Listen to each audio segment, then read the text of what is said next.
What's up everybody, and welcome to yet another Lightroom Basics Masterclass. As always, I'm going to take you through every single panel, show you what they do, how to use it, and more specifically, how I use those panels in order to achieve this professional level green faded film look that I'm just obsessed with. So without further ado, welcome to Lightroom.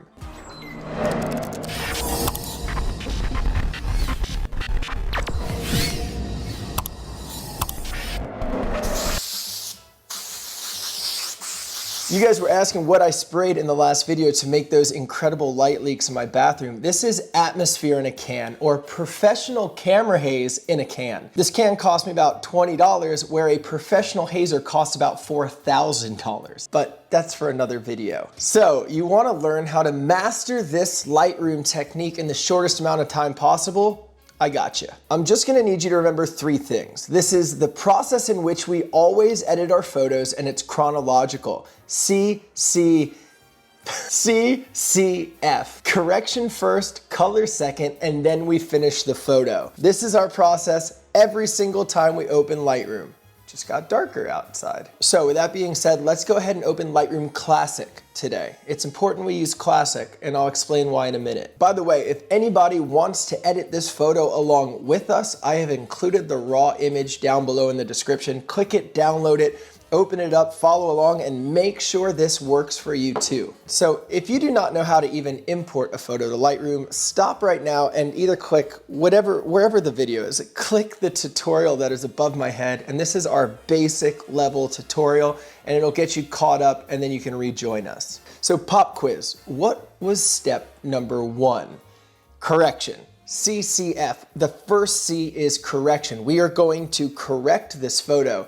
We are not going to color it. We're not going to stylize it or get it ready for Instagram. We are simply going to try to make it look like it looked with my eyes at the moment I took it. That is step 1, correction. So we have our photo, and we have all of the panels we're going to be using right here to the right. We're going to start at the top at the basic tab and just work our way down. Now, the basic tab could have been named correction because that is what basic is actually created for. This basic tab is literally created only for you to correct your image. So the white balance is going to be as shot, and just checking that you have the same thing I do, that should be temperature 4100 and tint +5. Okay, so we're gonna be doing a couple things here as we correct this. We want to brighten the image to get a little bit more detail out of the shadows and dark background, but we also want to control how bright the skin gets itself. We're going to be maximizing dynamic range, giving us more ability to edit it later. Let's tackle the shadows first. Let's bring up the exposure, maybe 0.75. From raising the exposure, it started to make the skin a little too bright. So we're going to go down to highlights, and we're going to take that down maybe -40. Notice how all of the shininess is now off the skin. That is getting where we want. Even in that little bit, starting to get a little bit more detail out of the fabric and out of the background. We're then gonna skip shadows and go to whites. The white slider doesn't make the image brighter. It just sets where the actual white point is, or where it starts clipping. We're actually gonna take the white up, maybe to +35 is looking nice. All that did was bring some of that highlight back to our skin without going too far, without overexposing it. Now let's go back and tackle these shadows. So on the shadow slider, we'll go far on this one. You see, if I go all the way, you can actually expose all of the background, and that looks pretty cool. But for the purpose of this, we're not gonna go that far. I would say for what I'm looking for, maybe +65. Now, the black slider does the same thing as the white slider. You can see it sets the black point, but I actually think we can leave it alone. This image right here is looking nice. I have some details going in the background and the shadows. I've got really good texture in the actual fabric, and the face is nice and bright without being overexposed. This is a good start. The last thing I will do to this image to correct it is her skin actually doesn't have much color in it right here. And on the day I took it, she was kind of tan. So we're gonna add some of that color back. Now, here's something very important. The difference between vibrance and saturation and when to use each one. Now, when you bring up the saturation slider, it brings up every color in your image, which tends to make people look like a burnt Oompa Loompa. What vibrance does is bring up all of the colors in your image except for the skin tones. Vibrance is saturation designed for people.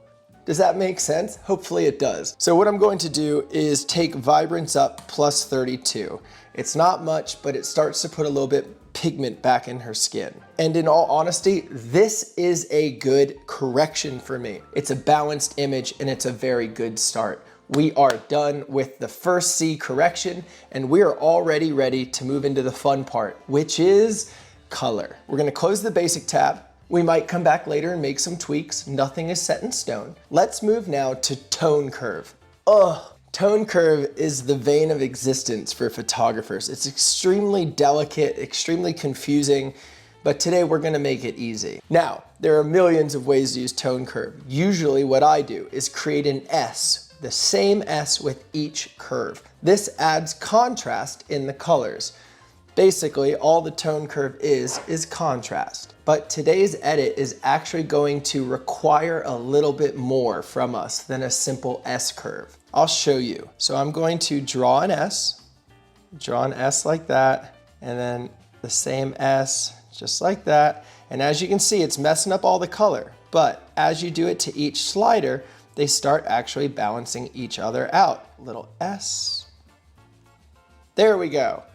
So as you can see, it added a ton of contrast in the colors. What I want you to do is 2-finger click and go reset all channels. That's going to flatten the curve again, and let's start over with what we need for today. It's not important that you understand why we're drawing the shape we're drawing today. Just trust me and copy it, and you'll start to learn how to use it over time. I actually had to draw them out and write them down so that I could even recreate them today. So here we're gonna go. We're gonna start with the first dot right here, which is contrast, okay? We are going to grab the tail here and we're gonna bring it up a tiny bit. See, this actually flattens out the image. If you were trying to do faded film look, this is how you do it. So we're gonna bring that dot up a little bit.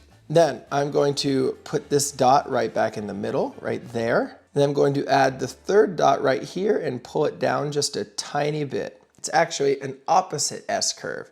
So take a look and try to recreate this in your own image. Now we're gonna move on to red. This is going to be a weird looking S curve. We're gonna do the same thing with the tail. We're gonna bring the tail up just a tiny bit.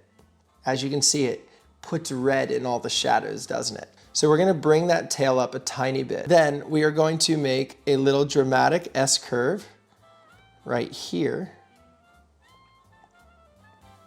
That is our second S curve. Now we can always come back and change this later. This is just where we want to start from. All right, moving on to green. With green, we're going to do the exact same curve we just did for red. Just like this.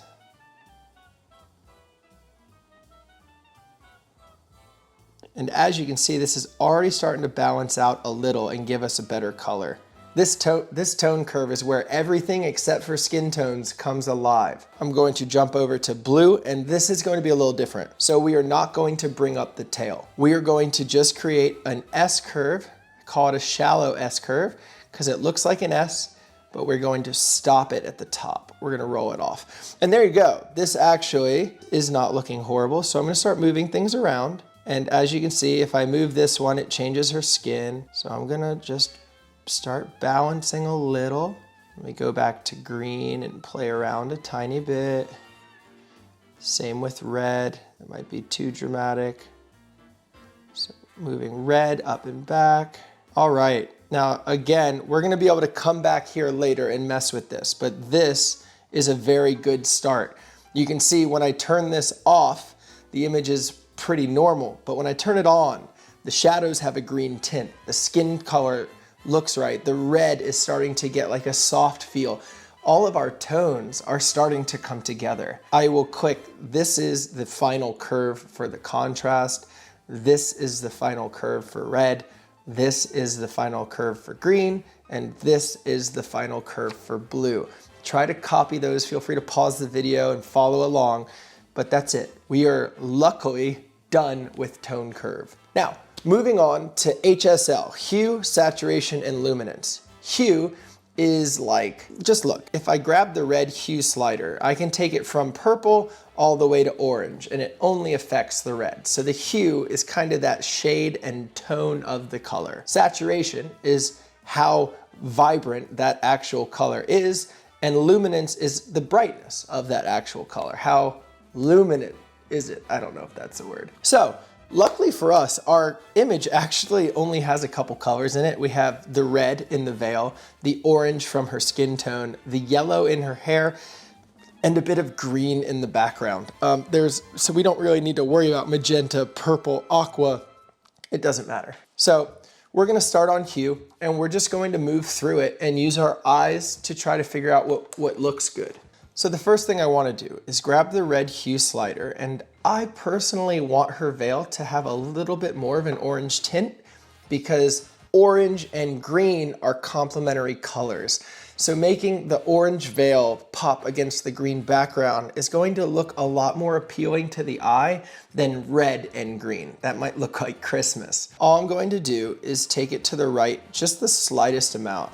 As you can see, bright red, and it's already losing it. So I'm gonna go plus 10. Now, even though this isn't the color skin tone that we ultimately want, we're actually not going to touch the orange hue slider because I affect all of my skin tones in camera calibration.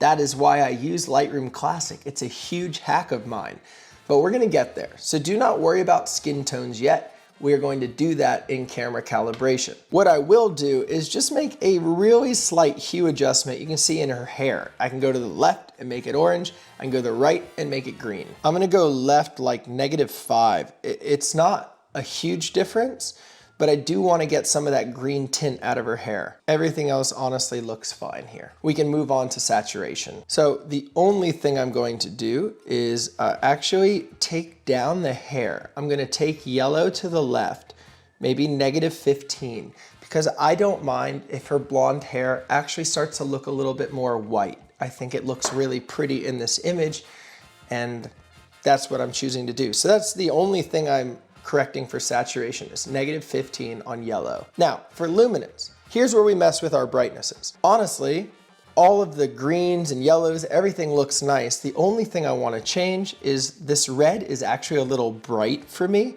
So I'm going to take that down. See, as you can see, you can take it all the way down, but I'm going to take it down -9. Now the orange in her skin, as you can see, you do not want to do that.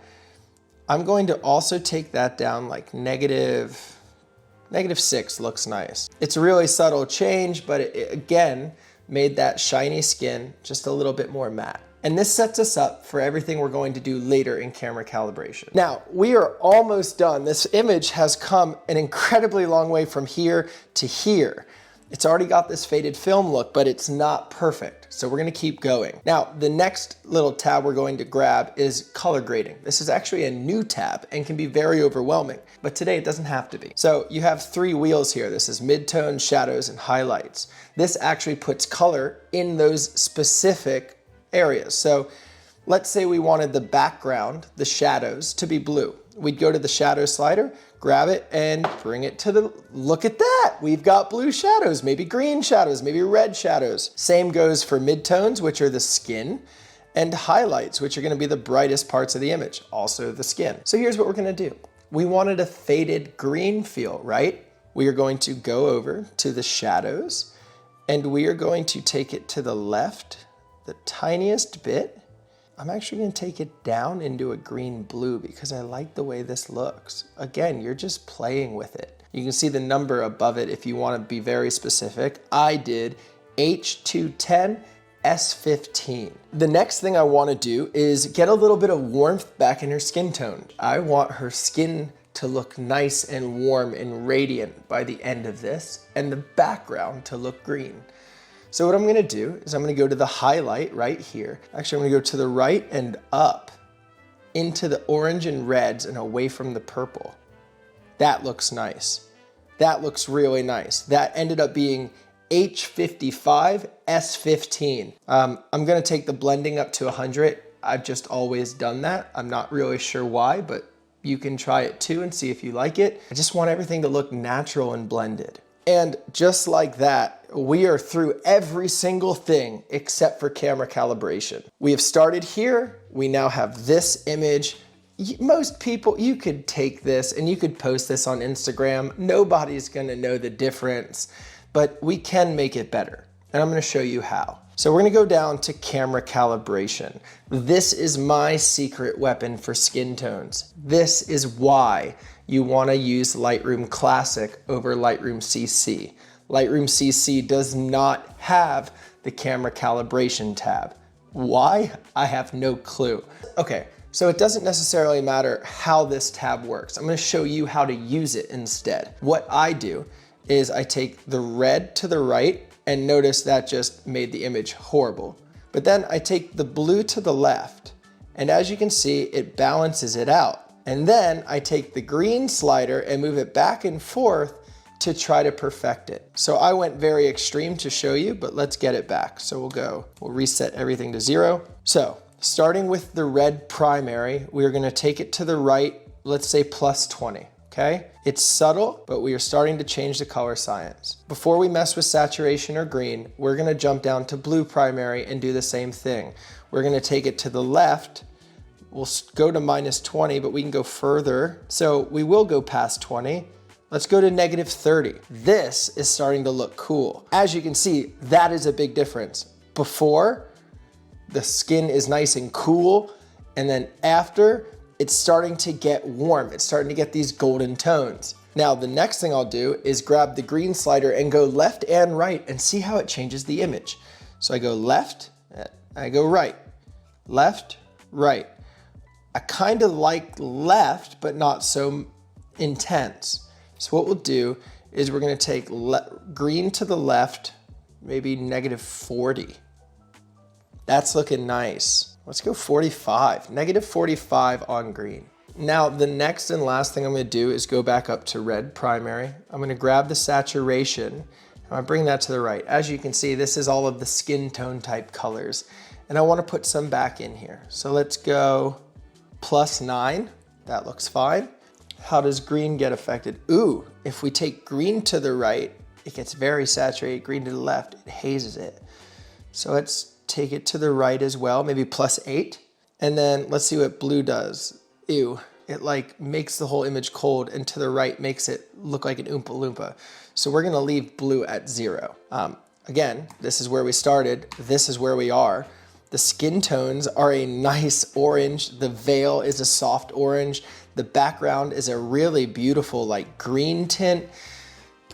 You could now be finished. If you wanted to, you could 100% now be finished. What I'm gonna do, just because I'm a little bit of a perfectionist, is I'm going to go 2 places to make my final corrections, my final coloring tweaks. I'm gonna go back to basics, and I call it fiddling. So to fiddle, you go back to the settings that you had, you grab it and you just wiggle it a little, and you see if it improves it or makes it worse.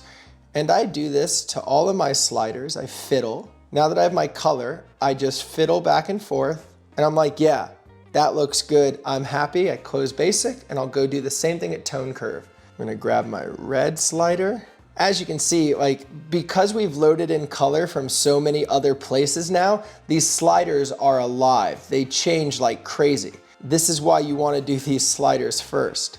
Take out a tiny bit of that red right there. Go to the blue, see how that's getting affected.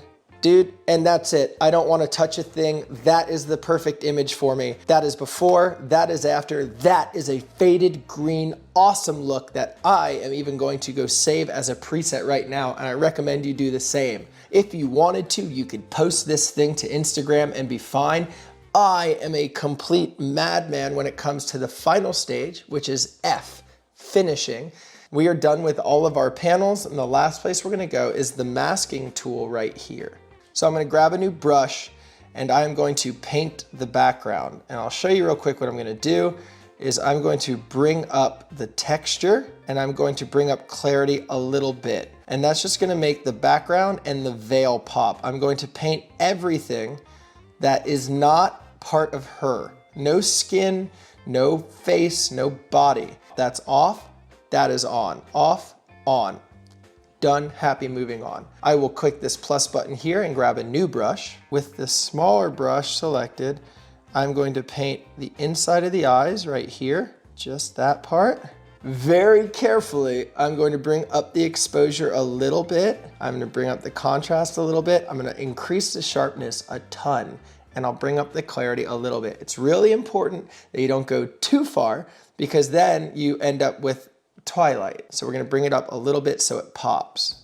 Perfect. You can even cool down the white balance if you want the eyes to appear more crystal blue. That's even too much. She's looking like a Cullen. There we go. Perfect. That looks good. Now, the last thing that bugs me about this image is the flower. The flower is overexposed with no color. I don't know how, but I'm going to attempt to fix that right now. So I'm going to paint over the flower. I'm going to take the exposure down and darken the flower. You could go to the left with temperature, make it a blue flower, but I'm gonna go right. And then with tint, I'm going to try to make it pink. The highlights down. Again, I am literally just doing this by sight. See if I change the hue. Okay, now we have a pink flower. Let me show you the quick before and after of the flower. That is after, that is before. You know what? I'm actually not sold on that flower. Hold on a sec. I want to bring down the saturation so it's like a faded light pink. Yeah, like that. That was our before. That is our after. It has that faded green film look with warm skin tones. This might not be for everyone, but if you're an artistic photographer who occasionally likes this type of moody thing, go ahead right now. Go to the top of your screen where it says develop and then click new preset. Save this as a preset so that you don't have to go through all of these steps again. You forever will have this color and all of your hard work saved as a preset, and you can try it on any of your photos in the future. And if we do enough of these tutorials together, you'll get an entire library of presets and coloring will become easy for you. The last thing I would do to finish it is go to crop, hit original and go to 4x5, which is what Instagram is. Click O and go through all of the different little framing templates. I'm gonna put her eyes at that 1/3 line. Done. Before, after. Before, after. That is what I'm very, very happy with. So if you enjoyed this or you learned something, please consider subscribing or leave a like and comment. It helps me tremendously. We're also doing a photography challenge on the channel right now, where every single week, me and a couple hundred of you guys, we carry our camera every day and work on one task. This week's task was shadows. But that is it. I really hope you enjoyed, and I hope you learned something, and I'll see you guys in the next episode. Keep shooting.